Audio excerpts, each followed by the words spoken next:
মধ্যপ্রাচ্যের আকাশে নেমে আসে রাত। শহরগুলো নীরবে অন্ধকারের নিচে জ্বলজ্বল করছে, অজান্তেই যে তাদের অনেক ওপরে শুরু হয়ে গেছে এক অদৃশ্য দাবার খেলা। ভূগর্ভস্থ সাইলো আর পাহাড়ের গোপন ঘাঁটিতে ইঞ্জিন জেগে ওঠে, আর পুরো অঞ্চল জুড়ে শক্তিশালী রাডারগুলো সতর্ক চোখের মতো আকাশ স্ক্যান করতে থাকে।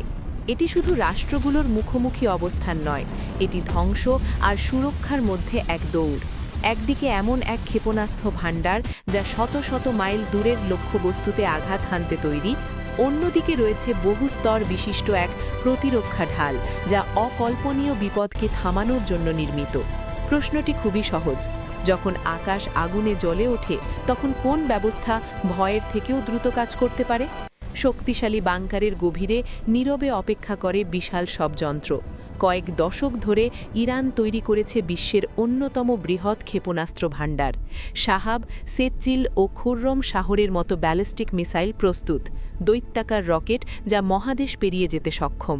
যখন এগুলো উৎক্ষেপণ করা হয়, মাটি কেঁপে ওঠে। ক্ষেপণাস্ত্রটি অন্ধকার ভেদ করে উঠে যায়, যেন আগুনের এক বর্ষা আকাশ ছেদ করে এগিয়ে যাচ্ছে। কয়েকটি ভয়ঙ্কর মিনিটের জন্য এটি শব্দের গতির চেয়েও দ্রুত গতিতে ছুটে চলে। মহাকাশে এক নীরব অথচ অপ্রতিরোধ্য পথে অগ্রসর হয়। নিচে যারা তাকিয়ে থাকে তাদের কাছে এটি শক্তির প্রতীক, আর একই সঙ্গে ভয়ের ছায়া। কিন্তু আকাশ কখনোই খালি নয়। অনেক নিচে উন্নত সেন্সর কয়েক সেকেন্ডের মধ্যেই উৎক্ষেপণ শনাক্ত করে ফেলে, আর কম্পিউটার মুহূর্তেই হিসাব করে ফেলে এর গতিপথ। ইসরায়েল তৈরি করেছে ৩ স্তরের একটি প্রতিরক্ষা ব্যবস্থা, যা বিভিন্ন উচ্চতায় হুমকি প্রতিহত করার জন্য নকশা করা। আয়রন ডোম, স্বল্প পাল্লার রকেটের বিরুদ্ধে দ্রুত প্রতিরক্ষাকারী। ডেভিড স্লিং, আরও শক্তিশালী মাঝারি পাল্লার ক্ষেপণাস্ত্র ধ্বংস করার জন্য তৈরি।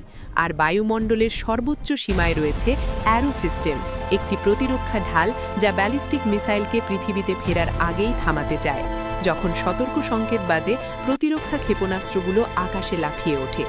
এখন দুটি বস্তু একে অপরের দিকে ছুটে চলেছে, একটি বহন করছে ধ্বংস আর অন্যটি বহন করছে আশা। মাটির শত শত মাইল ওপরে এসে পৌঁছায় সেই মুহূর্ত। হঠাৎ এক ঝলক আলো, এমন এক সংঘর্ষ যা মানুষের চোখ অনুসরণই করতে পারে না।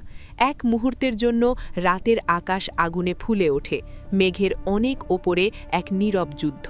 নিচে মানুষ নিঃশ্বাস বন্ধ করে দিগন্তের দিকে তাকিয়ে থাকে, অপেক্ষা করে এই ঢালটি টিকে থাকবে কিনা।